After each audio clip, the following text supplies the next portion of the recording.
Welcome back to the Bluegrass. It's a beautiful July evening. I'm going to make a little quick video for Archie's mom because the pet transport people are coming to pick Archie up in the morning. Watch out, Bigador. Now, Archie has been one of our more interesting stories this year. Archie, I believe, was bred in England, and then he was bought and sent to Saudi Arabia. And then he washed out of some kind of ham and egger dog training program over there in Saudi Arabia because they don't have any good dog trainers. And he was rescued by a fella that works there. And now he's moving via like a stopover, layover in the Bluegrass State. He is moving to Utah of all places. So he's going to live with the Mormons. And I know a few Mormon people and they are 100% awesome. So I know that, come on Archie, Archie is going to have a great life from now on. So I just wanted to go ahead and give his mom a shout out. And it makes the story even more interesting. Archie's mom is from the Ukraine. So, like, Archie is my most multinational dog that I've had here all year. I mean, and he's a really good fella. And I tell you what's amazing is like today, oh, it's been a long day. We had to clean out the garage and then we had to go on an adventure. And we got back from the adventure, we had to get all our stuff cleaned up and we got to walk all these dogs. And Archie had to go to the vet because when you go to send a dog someplace, if you're going to transport them, then you have to get a health certificate. So you got to take them to the vet. And when they go there, they just kind of get a physical, you know. So they do a fecal and they check their heart and lungs and their temperature. Just just make sure they're in good shape, you know. And so the guy's coming in the morning to pick Archie up and drive him over to Utah. And I'm going to miss Archie because Archie's been here with me for quite a few weeks and he's a good dog. He's a really good dog. And I said once before in a video, I mean, if they made 1,000 Archies or 1,000,000 Archies, I would take all of them. I can't imagine a dog being any better. So it's really crazy that Archie ended up in Saudi Arabia where they don't appreciate good dogs. That's pretty strange. All right, who else can we walk? Oh, look at this. Now, speaking of multinational dogs, come on. This dog's name, this dog's name is Bjorn, okay? And Bjorn's a pretty good dog.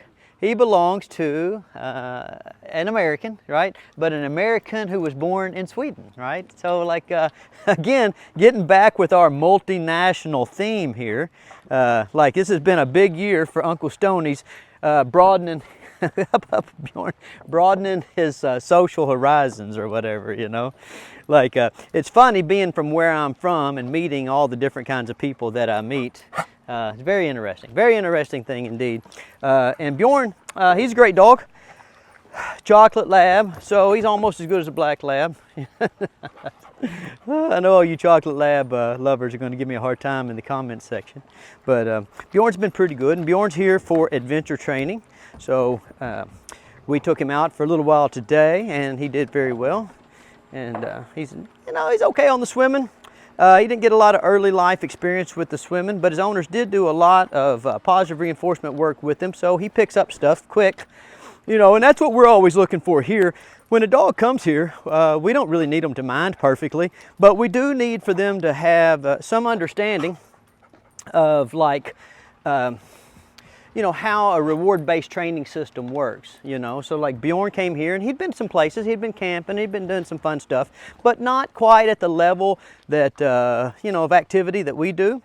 But he understood this basic concept, which is like if he follows me around and makes me happy, good things will happen. And you see, like he's a little over exuberant about making me happy. You see what I'm saying? He can't sit still. But the overarching like foundation is okay because he's trying hard, you know? And I don't mind if dogs, I say this all the times in my videos, but I don't mind if dogs make mistakes out of youthful exuberance. You know, that doesn't bother me a bit. And so I don't even worry about it because after a little while, all you have to do is you have to go, okay, look, dog, you know that you can make me happy and get good stuff. And a dog like Bjorn is like, yeah, I know, I'll make you happy all the time. And I'm like, well, look, just relax a bit, you know. And he's like, well, okay, Stonnie, what do I do? Sit down, heel, what do I do? Calm, attentive, and polite. And before you know it, like the dogs like Bjorn go, oh, okay, I got it. Okay, so be calm, attentive, and polite, and then I get to go do fun stuff and make you happy that way. And I'm like, yeah, dude, just calm, attentive, and polite first, and then we'll go do the fun stuff. And Bjorn, When he first got here, you know, a week or two ago, he couldn't have sat on that table for not for 1 second. If you go back and watch some of the videos, you can see him like darting in and out of the of the thing, you know, of the video screen all the time. You know, he would just wrestle and play and go crazy. But that's the great thing about running a puppy Montessori, guys. We shape the environment, and the environment shapes the dog. So you take a dog like Bjorn, who was a student who, you know, in the commie school system would be labeled as ADHD. No, there's nothing wrong with him. He just didn't know you were supposed to pay attention. He didn't know that paying attention for long periods of time would be beneficial, you know. And that's what we're teaching him, is that, like, you know, Uncle Stonnie is into mutually beneficial exchanges, right? If he'll give me calm, attentive, and polite behavior, then I'm going to give him a rich life full of you know, positive feedback and activities. Let me see who else we got to work. Hey George, bring me that dog. George is over here working a dog. In keeping with our international theme, we'll talk about here. I'll come up here, cameraman. This dog is Waylon, and Waylon is from West Virginia, and he got here about the same time as Bjorn, and they're big buddies. They hang out all the time. But Waylon is a good dog. Oh my gosh! So what does that give us? I think that's a good mixture, cameraman. We have Saudi Arabia, we have Sweden, we have the Mormon capital, Utah, and we have West Virginia. I mean, you just can't get any better than that. That's some good people right there. You don't see too many German Shepherds here at my spot, but this one's a pretty nice one, which is funny, you know, because you can pay a lot of money for a German Shepherd, and people do all the time, and a lot of times they don't get them, you know, maybe they're not the healthiest dogs in the world, and we have to be really careful with them when they come out here because they're fragile, you know. But for some reason, down in eastern Kentucky and West Virginia, there are a few bloodlines of old school Rin 1010 German Shepherds left. And they don't cost much, and they just pop up now and again. Like, you can get them on Craigslist, you know, sometimes. And I believe probably the best German Shepherd I've seen in the last 5 years came from eastern Kentucky. And old fella called it a German police. And that's something that you'll hear a lot in eastern Kentucky and West Virginia, is people will talk about German police dogs, you know.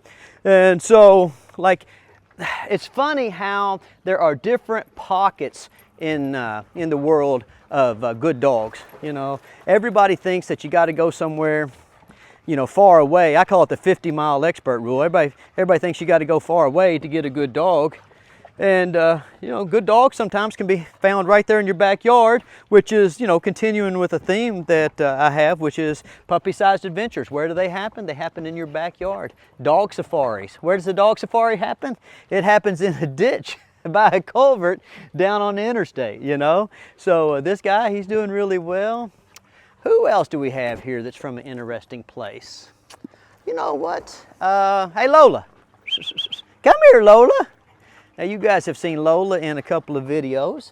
Lola, another international dog. Lola's dad is a doctor from the UK. I won't say his name, you know. He's an epidemiologist, and I don't want to get him in trouble for hanging out with Uncle Stonnie, the libertarian anti-COVID lockdown person. But he's an epidemiologist from England, and he's married to a lady from Mexico. And so... like, it's just amazing. And they live in Boston, of all things, you know, Boston. So Lola is an awesome dog. And Lola, like a lot of dogs, sometimes what owners do in trying to be the best owners they can and loving on their dogs the most that they can, sometimes they kind of make they kill them with kindness, right? And so you'll see Lola Falana here. She's a little bit on the chubby side. And she loves being petted though. And we're slimming her up some. But Lola is a very happy, very outgoing dog. And I'm going to turn her into a real athlete because she's here for like 3 months or something. And we're just hanging out. And I'm taking a pound or two off of her every week. And if you guys go back to the original videos, like, look at her body composition now. What we're trying to do is make sure that we have a pronounced shoulder area here. So we want a nice indentation here. We want this abdomen to tuck in just a little bit, and we want to fill out our rear end a little bit. Everybody wants to have a nice muscular rear end, don't they, cameraman? Up, up. Very nice, Lola. Oh, you a good dog. I made a video the other day. We took Lola to the farm, and one of the things I said that I think bears repeating is that a tired dog is a good dog. And you know, people a lot of times they'll ask me, they'll say, Stonnie, you know, well, how much exercise should I be getting? You know, like, how do I tell if it's enough exercise? Well, for the most part, the dogs will self-regulate. Like you can see, it's kind of late at night, but see how I'm watching Lola's tongue? That's what we call a fatigue meter. That's number one. We watch that fatigue meter, and if it starts hanging out, what we'll notice is that the dogs generally go find them a shady spot and they'll lay down.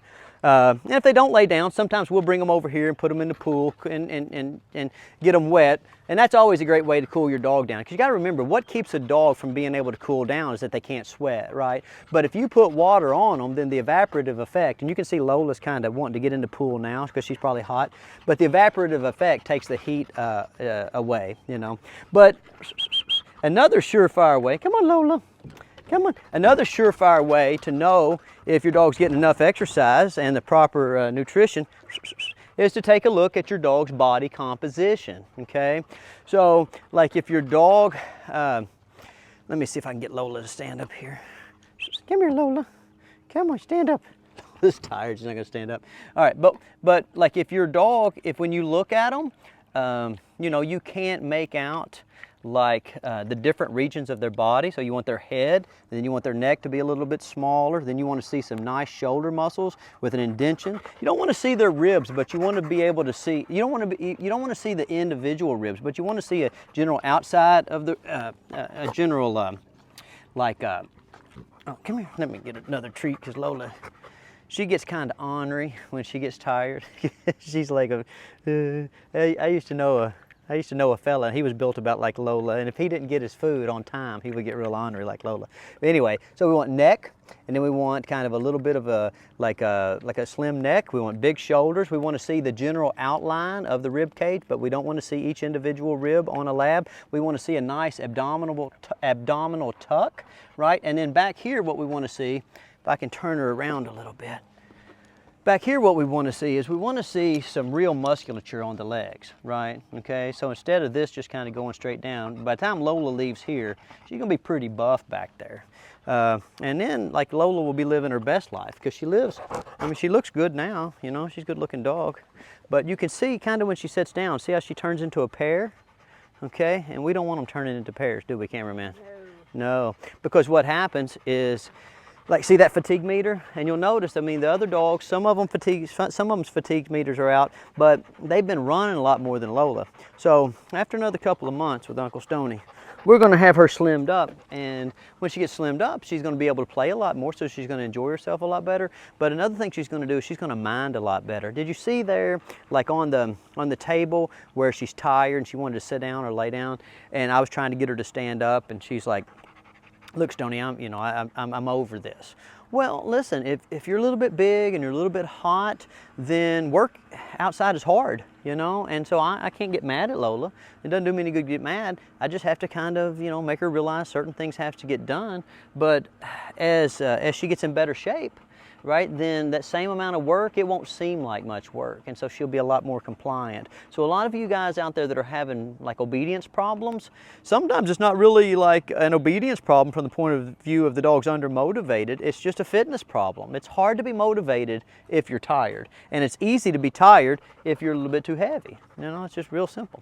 All right, well, I just want to make a quick check-in video for Archie, then I figured I'd throw in some international flavor, right? And end it with my common theme, which is, you know, we need to get out and exercise dogs. Tired dog is a good dog, and I'm adding something to that, guys, and I want to hear you saying it out there. A tired dog generally ends up with good body composition. All right, I'll see y'all next week.